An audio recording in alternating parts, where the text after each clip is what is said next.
Yo, what's going on, guys? Crispy Flakes here. So over the course of the past 7 or 8 years, a lot of you guys have returned to my channel to watch me talk about the NBA, my favorite basketball team, your favorite basketball team, and all sorts of stuff going on in the league. Rarely have I ever talked about my basketball history. That is because when it comes to me and the game of basketball, guys, I quite frankly have a very dramatic career, which is a lot to be considered because I only made the basketball team one time in 8th grade.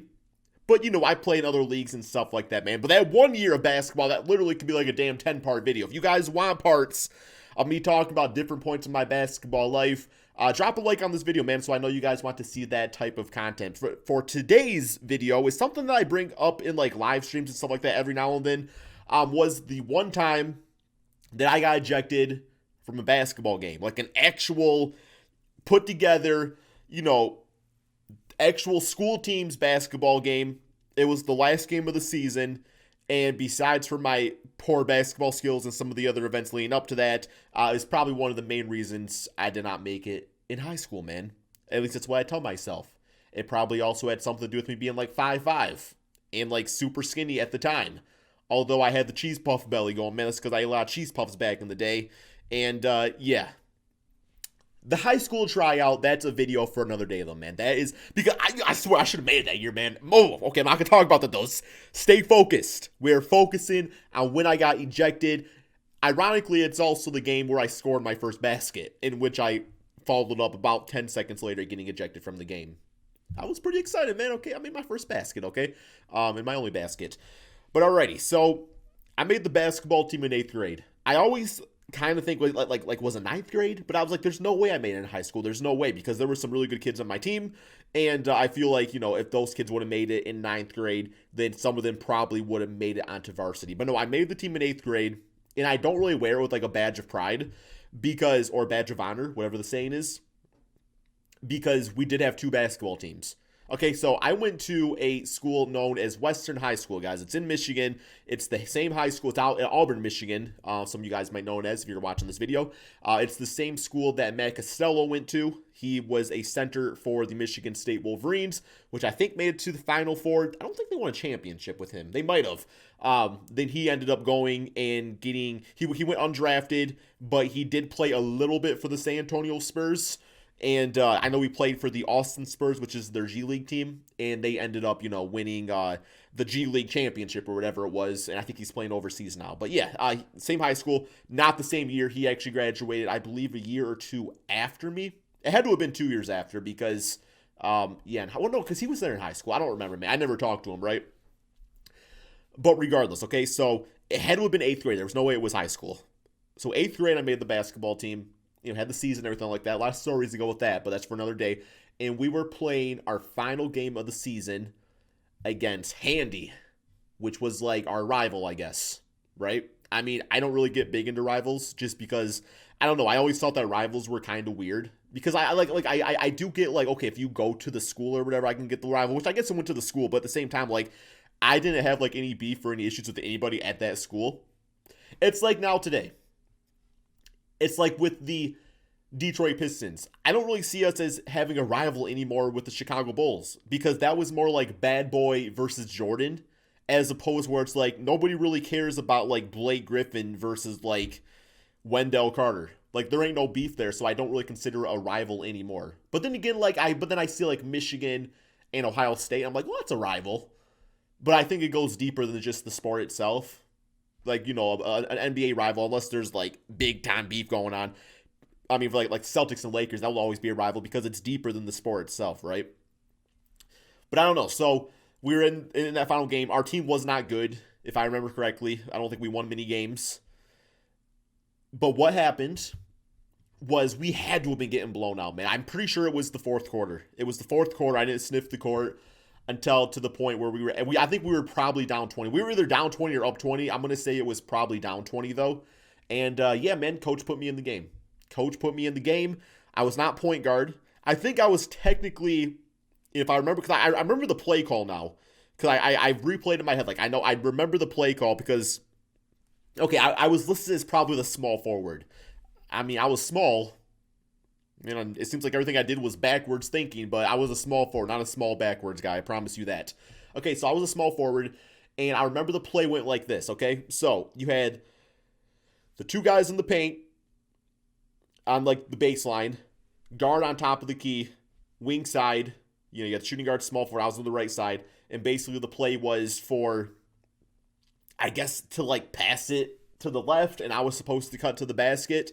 And apparently, I was just excited to be out there because I did not cut to the basket. Remember the coach specifically yelling, "Craig, cut to the basket," and I just didn't. So it was a dead play. Okay, so the first possession led to what I would probably believe is a turnover, right? So yeah, which is fine. Turnovers happen. It happens to LeBron James every single day, man, or James Harden especially, right? Or Trae Young or whatever. Okay, so first possession went like that. We went on defense. First defensive possession. The other team simply just like missed. They took a shot, they missed it. So, you know, I'm running like the fast break. By running, I mean waddling, right? And I get to the 3-point line. I get the ball passed over to me. Nice pass, man. You know, right side. And it's like, I probably could have drove it and went for a layup, but I wasn't trying to embarrass myself with that. Because I'm like, at least if I shoot a 3 and I airball it, then it's like, okay, I mean, you know, 3-pointers are hard to make. Not everybody can make 3-pointers. You can't, you know, I mean, I can't go out there in front of everybody, like it's the biggest game of the year, or at least the rival, and like, damn, miss a layup. I can't do that. So I pull it from 3 with my ugly jump shot, man. How did I shoot it back then? I don't know. It was kind of cash money back then, though, man. Because like, I don't know.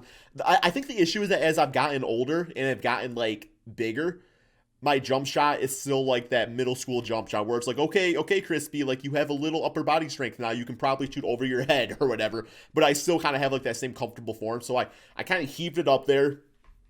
Slow motion, man. Spin, spin, spin, spin, spin. Spin, spin, spin, spin, spin. And what happened was cliche of me, man. I banked in the 3-pointer.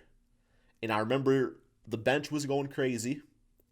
And like, I didn't really know how to react because usually when I play basketball, I am definitely one of those people where it's kind of like, I don't know, like something took over me, man. I'm definitely like a silent assassin on the court.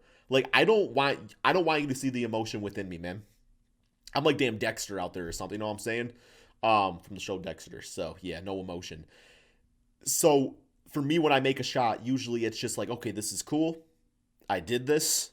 I'm gonna act like I've been here before, although chances are I haven't. But you're not gonna know that. I don't want you to see any weakness. Like I used to hate so much on the court, man. When you would just even make like a layup and like people start cheering like crazy for you because like they expect you. It's like, man, he was never supposed to make. That's like I know what I'm capable of. You clearly don't know what I'm capable of. So I always act like I've been there before. But this time, I mean, like I said, last game of the season, I have not scored a point up to that point. I was probably like 0-5 on the season or whatever, and I banked in a 3-point shot. So you know, part of me like I feel like I had like a mini stroke kind of. Because I was caught between I wanted to act cool about it, but also like, hey, hand in the cookie jar, man. So I kind of like fizzled out for a second, and I think my system's rebooted. So I put the hand back up, man. I literally like you know you shoot that ball, hand in the cookie jar, you go down the court, man. No, I took the hand down, but then I put it back up. I was like, you know what, man? We going for some chocolate chips, guys. We going for some chocolate chip cookies. So I put the hand up. Got really into it, man. Like I was looking at the crowd, you know, going down, man, having my career moment or whatever. And, you know, bench was going crazy. We were down by 17. But hey, it wasn't a 20-point deficit no more. So at that point, I feel like, you know, I'm freaking Kobe Bryant, man. I'm Dwayne Wade. Like, damn, what I saw, because at this point, like I said, the game was pretty much decided. So they also had their bench warmers in there. And, you know, there was like a guy out there that had the same body build as like Glenn Davis. I ain't gonna lie. Like, he was a chubby guy. But I was like, what am I doing on the court with damn Glenn Davis over it, bro? I was like, I'm Dwayne Wade. You know, y'all better put, I just made a 3. Y'all better put damn Kevin Garnett out there. Like, what is this guy doing, you know, insulting me, being on the court with me right now, man, after my 1-for-1 shooting night. So what happened was after that, you know, hands in the cookie jar, looking at the crowd, everything like that. We get back on the court. They passed it to Glenn Davis. I instantly just something snapped in me, man. Like, you don't belong out here, bro. I jumped on his back. Like, and not just like jump, I mean like arm around, bro. Like, yo, we going for the damn rodeo ride, man. Here we go.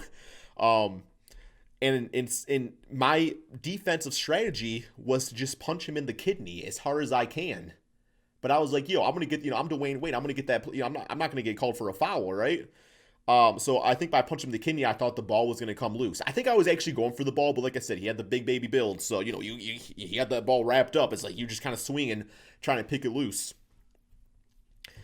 The ball came loose, and then the whistle blew. I mean, literally, man, like he was probably pissing blood, for at least a week after that, right? Um, but the bench was loving it.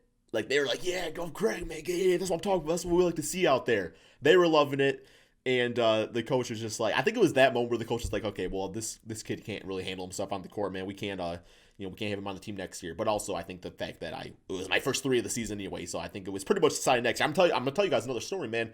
If you guys want to see it, of my high school tryout. Should have made it that year, man. Should have made it, but yes. So I got ejected from the game. Sat on the bench. But I didn't really care. Like I said, we were down. I scored. I mean, I was just happy because I think I was the last one to score on the season. Like, that was the final game. If I didn't score, I would have been the only one that would have goose egged it, right, man? So it was kind of a cool moment. And it's one of those things where it's like, bro, it was an 8th grade basketball game. I was in a blowout. I was not a part. I wore the jersey, but I wasn't like part. I wasn't like a part of the success of the team. Nobody really was. If we were that bad. But it's just one of those things that still like sticks with you. Like I still remember that exact spot. I still remember seeing the ball release, banking it in, hand the cookie jar, the face of fear of the kid as I jumped on his back. I shouldn't even tell you about damn 5th grade flag football. I don't do flags, man. We playing football, you're getting your ass sent to the ground, man. Okay, you're getting ass, but that's a story for another day too. That's all I got, man. I was ejected. Did I deserve it? Yes. Am I proud of it? Also, yes. Would I do it again? Yes. Because that's the hustle I got them. That's why I can't play organized sports, bro. It's too much passion. They're trying to contain it. You know what I'm saying? Once again, bro, I remember, kind of another little tryout story, but my go-to layup. I don't go up like that, man. I like to, kind of like finger roll it up, right? Didn't make the team because of that. Was one of the many reasons, man. Story for another day. Thank you all so much for watching. If you got any cool basketball stories, let me know in the comment section below. That's all we got. Peace out, my friends.